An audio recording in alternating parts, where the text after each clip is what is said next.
Hello mga kakusina! Ako po ulit si Ate Angel ng Kusina ni Angel, and for today's video, gagawa na naman po tayo ng another dessert recipe na kayang-kaya mong gawin sa iyong kusina.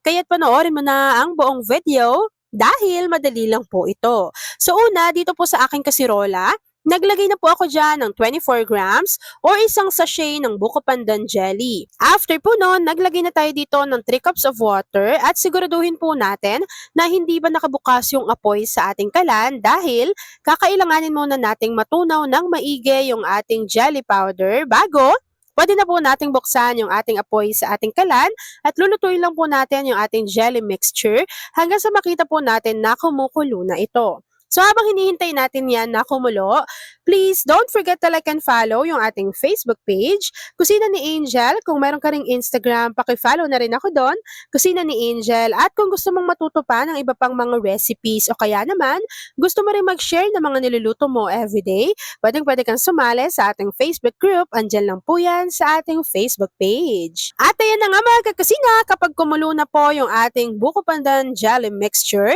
isalin lang natin ito sa ating lagayan. Kapag naisalin na natin to dito, hintayin lang po natin tong mag-set at mag-firm, and then after po nun, gagawin naman natin yung next procedure.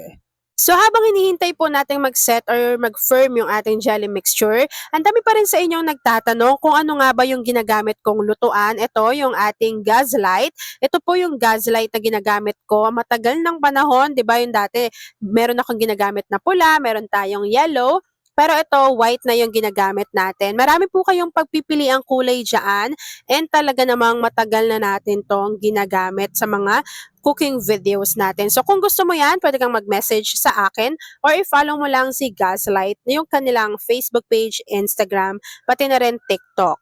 Kapag nag-set na or nag-firm na yung ating jelly mixture, hiniwa ko lang po yun into cubes. Nasa sa inyo na kung gaano kalalaki. Tapos, ito na po yung ating mixing bowl.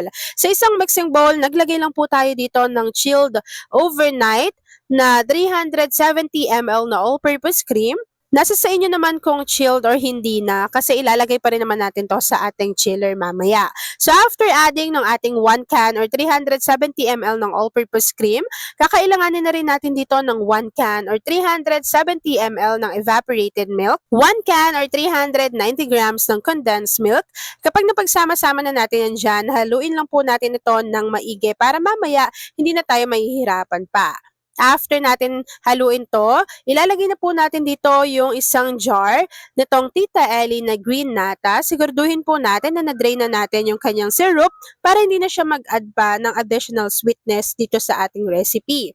Ganon din po, maglalagay rin tayo dito ng isang jar nitong Tita Ellie na green kaong. Same lang din, tanggalin yung kanyang syrup. Tapos, isalin na po natin to dito lahat sa ating mixing bowl.